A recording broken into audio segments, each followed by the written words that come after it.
بسم اللہ الرحمن الرحیم.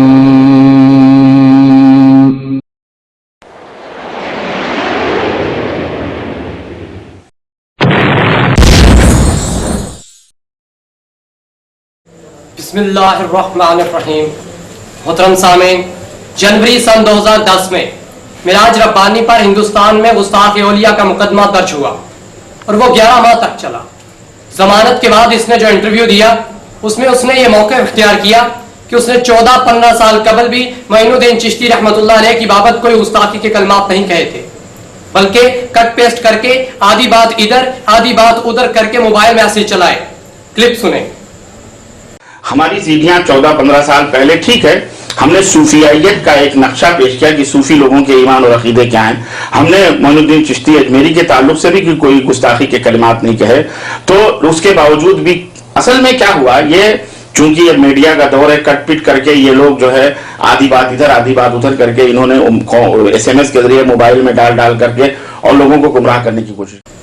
محترم سامعین، آپ نے معراج انڈین کا موقف سنا، لیکن اس کا یہ موقف سچائی پر مبنی ہے یا یہ مگرمچھ کے آنسو ہیں؟ اس کے تعین کے لیے ہم آپ کو 14-15 سالہ پرانی اسی تقریر کا اوریجنل کلپ سناتے ہیں جس میں اس نے حضرت خواجہ معین الدین چشتی اجمیری اور حضرت علی حجویری رحمۃ اللہ علیہ کے بارے میں 3 دفعہ گستاخانہ کلمات کہے. آپ اس کلپ کی سماعت کے دوران غور کریں کہ اس میں کہیں کٹ پیسٹ نہیں ہوئی. کہ ہمارے ہاں جو ملکوں میں یہ کہتے ہیں کہ جی خواجہ اجمیری نے پتہ نہیں ادھر سلام پھیرا تو 90,000 مسلمان ہو گئے اور ادھر سلام پھیرا تو 90 کروڑ ادھر 1000 مسلمان ہو گئے. اس طرح صوفیوں نے، سنتوں نے ہمارے دیش میں اسلام کو پھیلایا تھا. کذب ہے، جھوٹ ہے، بہتان ہے. یہ تو 5ویں 6ٹھی اور 7ویں صدی ہجری کے لوگ تھے جو پہنچے ہیں وہاں پر اور خرافات پہنچائے. اسلام تو حضرت عمر فاروق اعظم کے دور ہی میں، حضرت عمر فاروق اعظم کے دور ہی میں اسلام بامبے کے قریب تھانہ اور کلیان اور اس طرح سے تھانہ اور کلیان اور اسی طرح سے کراچی کے بارڈر پر پہنچ چکا تھا. جناب علی اس دور کے اندر خلیج تھانہ بیچ میں دریا آتا ہے تھانہ، وہاں پہنچ چکا تھا اسلام. اور پھر حضرت عثمان غنی اور حضرت عثمان غنی اور پھر حضرت علی اور اس طرح صحابہ کرام ہی کے دور میں اسلام پہنچ چکا تھا. مالابار کی ساحل پر اور سندھ اور بنو امیہ کے دور کے اندر کیا کہتے ہیں ساحل سندھ کے اوپر اور کہاں پورا اسلامی سلطنت ہو چکی تھی 2ری صدی ہجری کے اندر. یہ تو 6ٹھی صدی میں جا 6ٹھی اور 7ویں صدی میں جا کے ہندوستان میں انہوں نے شرک اور کفر کی بیجیں ڈالی ہوئی ہیں. یہ کہاں کے پیدا ہوا؟ ان سے کہاں اسلام پہنچا پھیلا؟ ان سے اسلام بدنام ہوا ہے. ان سے اسلام کیا ہوا ہے؟ اگر وہ کتابیں جو ہمارے ملکوں میں بزرگوں کے نام پر چل رہی ہیں، جیسے مثلا وہی جو ابھی میں نے اجمیری خواجہ اجمیری کے نام کی جو کتاب بتلائی، وہ کتاب اب وہ ہے موجود ہے، اس کی پوری پرنٹ کاپی موجود ہے. میں نے صوفی اور شیطان والی ویڈیو کیسٹ میں نے سب کو دکھلائی ہے. اس کے اندر موجود ہے کشف المحجوب جیسی خرافات جو داتا گنج حجویری کے نام سے یاد کیے جاتے ہیں، ان کی اپنی لکھی ہوئی کتاب میں دکھاؤں گا انشاءاللہ. اس کے اندر بھی خرافات جو موجود ہیں. اگر یہ عقیدے رکھنے والے یہ عقیدے وہ رکھتے تھے اور یقیناً یہ ان کی کتابیں ہیں، اگر یقیناً ان کی یہ کتابیں ہیں تو ہم تحریر دیکھ کر کے یہ حکم لگاتے ہیں یہ کسی مسلمان مومن کی تحریر نہیں بلکہ یہ کافر اور مشرک کی تحریر ہے. سمجھ آئی آپ کو؟ سامعین، آپ نے سنا کہ اس معراج ہندوستانی نے خواجہ اجمیری کا نام لیا اور پھر کہا یہ تو 6ٹھی 7ویں ہجری کے لوگ تھے جو پہنچے وہاں پر اور خرافات پہنچائیں. یہ اس کی تاریخی گستاخی ہے. پھر اس نے مزید گستاخی کرتے ہوئے کہا یہ تو 6ٹھی 7ویں صدی میں انہوں نے ہندوستان میں شرک اور کفر کی بیجیں ڈالی ہوئی ہیں، ان سے اسلام بدنام ہوا ہے. یہ دوسری گستاخی ہے. پھر اس نے خواجہ اجمیری اور حضرت علی حجویری رحمۃ اللہ علیہ کی کتابوں کے بارے میں کہا یہ کافر اور مشرک کی تحریر ہے. یہ اس کی تیسری گستاخی ہے.